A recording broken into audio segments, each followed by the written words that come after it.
I took the camera of the iPhone 14 Pro and I put it against the iPhone 13 Pro and 12 Pro. And after a month of use, the results were really interesting. To get you involved in this test in an unbiased way, I'm gonna show you the photos without telling you which photo was taken by which phone. With that, you can see for yourself if there is any noticeable difference or if the upgrade is actually worth it. First few shots were taken in bright daylight. I wanted to see how much details we can capture in the buildings far away. It's an easy photo to take with any phone. These were taken on the main cameras. I also tested the tele lenses and here are the results. And since it was very bright outside, I wanted to test the HDR capabilities of the cameras. So I took a photo of this tilted speed sign with the sun right behind it. It's an easy circular shape that the software can manage very easily. The red is slightly different between the three of them, but barely. And here are the results. I like that the 14 Pro captured the helicopter above without any motion blur. I mean, of course, it was a very bright photo. That's why it had to crank up the shutter speed so much. Of course, I wanted to step it up. So I took a photo of this tree with the sun right behind it. This time there are a lot of things going on. Lots of shapes, lots of shadows, close leaves and far leaves. And if we zoom in, we can see the details in each of them. And here are the results. We moved back inside and here are some photos of me with a very grumpy face. We have some reds, some yellows, some greens. It's an indoor shot, so not a lot of light were there, just a soft sunlight reflection from the window. Some photos were softer than the others, some photos were crispier than the others, and here are the results. And to test that 48 megapixel camera, the brighter and bigger sensor, we went and shot some photos at night. Let me spread out this first set of photos. Which photo was taken by which phone? If you said that this is the 14 Pro, well, unfortunately,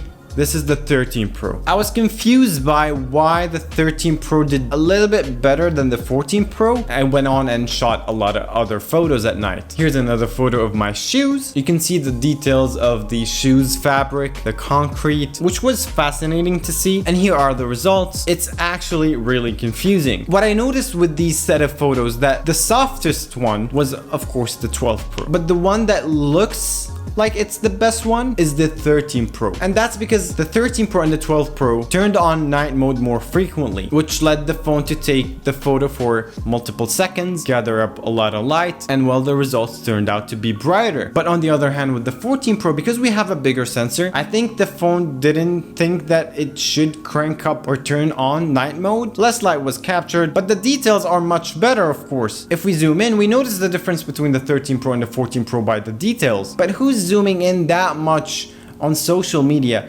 Instagram itself don't let you zoom in that much. Instagram itself don't upload the full resolution photo in the first place. With the 14 Pro, yes, I can take photos and make it brighter and try to turn on night mode and do other things. But for the daily user that just want to snap a photo on the go, they're not gonna wait till they figure out how to do stuff and if the photo is gonna turn out well or not. They want to just snap a photo and move on. While I was there in a very dimmed lighting, I went on and shot a video with the three of them as well. I tried to do a little bit of walking, then a bit of fast walking, and then I started running like a crazy person in the middle of the crowd. You can go back and rewatch the video before I show up the results so you can see for yourself which you think is the best. Here are the results. The 14 Pro videos are hands down the best videos I've ever seen on any smartphone. Noticeably better than the 13 Pro, even on social media, but the colors and how it can manage the bright highlights and the deep shadows and how it balances all of that and keeps great colors,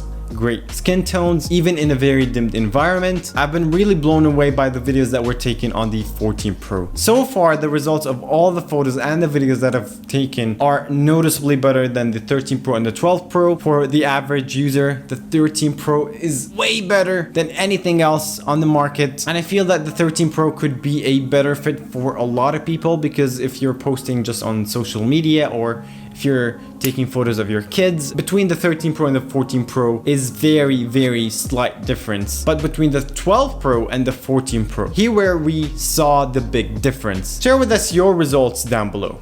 See you.